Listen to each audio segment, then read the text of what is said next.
ఎల్లుండి విచారణకు రండి, పర్సనల్గా లేదా వర్చువల్గా హాజరవ్వండి. హైడ్రా కమిషనర్ రంగనాథ్కు హైకోర్టు నోటీసులు. కోర్టులో కేసు పెండింగ్లో ఉన్నదని చెప్పా, అయినా వినకుండా భవనాన్ని కూల్చేశారు. కోర్టులో బాధితుడి పిటిషన్. హైడ్రాపై న్యాయస్థానం సీరియస్ అంటూ చూస్తాం. హైడ్రా కమిషనర్ రంగనాథ్కు హైకోర్టు నోటీసులు జారీ చేసింది. సోమవారం పర్సనల్గా లేదంటే వర్చువల్గా విచారణకు హాజరు కావాలని స్పష్టం చేసింది. కోర్టులో కేసు పెండింగ్లో ఉన్నదని చెప్పినా వినకుండా హైడ్రా అధికారులు భవనాన్ని కూల్చేశారని బాధితుడు పిటిషన్ దాఖలు చేయడంతో వివరణ ఇవ్వాలని కమిషనర్ను న్యాయస్థానం ఆదేశించింది. సో ఇది రంగనాథ్ గారికి కొంత షాక్ ఇచ్చినట్టే చాలా స్పష్టంగా తెలుస్తూ ఉంది. హైదరాబాద్లోని అమీన్పూర్ చెరువుకు సంబంధించినటువంటి కేసు విషయంలో రాష్ట్ర హైకోర్టు హైడ్రా కమిషనర్ రంగనాథ్కు నోటీసులు జారీ చేసింది.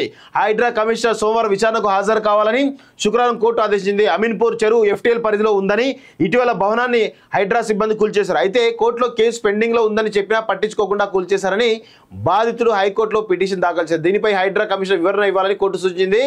నేరుగా లేదా ఆన్లైన్ విచారణకు హాజరు కావాలని హైడ్రా కమిషన్ను కోర్టు ఆదేశించింది. వచ్చే సోమవారం ఉదయం 10:30 గంటలకు కోర్టు విచారణకు హాజరు కావాలని ఆదేశించింది. సో మొత్తానికైతే ఆయన వర్చువల్గా లేదా ఇంకేదైనా నార్మల్ డైరెక్ట్గా కానీ రావాలని చెప్పేసి కూడా కోర్టు ఆదేశాలు జారీ చేయడం జరిగింది. సో ఇప్పటికే పలు రకాల కట్టడాలను కూల్చివేసినటువంటి ఈ తరుణంలో మరి హైడ్రా కమిషనర్ రంగనాథ్ గారికి చాలా కేసులకు సంబంధించినటువంటి విషయంలో కూడా అందరూ కూడా కొంతమంది కోర్టుకు వెళ్తా ఉన్నారు. సో దానికి సంబంధించినటువంటి దాంట్లో కోర్టు అయితే కొన్ని ఆదేశాలు జారీ చేయడం జరిగింది. దీనిలో కోర్టు కూడా కొన్ని రకాల ఆలోచించారు. ఎందుకంటే పర్మిషన్ లేకుండా కావచ్చు, లేదంటే ఎఫ్టీఎల్ పరిధిలో బఫర్ జోన్లు అని తెలియకుండా చాలామంది నిర్మాణాలు కట్టడం జరిగింది. ఆ నిర్మాణాలను తొలగించాల్సినటువంటి అవసరం ఉందనేది చాలా స్పష్టంగా తెలుస్తుంది. ఎందుకంటే రేపు రాబోయే తరాలు బాగుండాలంటే ఖచ్చితంగా కొంత ఇలాంటి అక్రమ కట్టడాలు కూల్చేయాల్సిందే. దానిలో కొంత కఠినంగా వ్యవహరించాల్సిన అవసరం అయితే ఉంది అనేది చాలా స్పష్టంగా తెలుస్తూ ఉంది మిత్రులారా.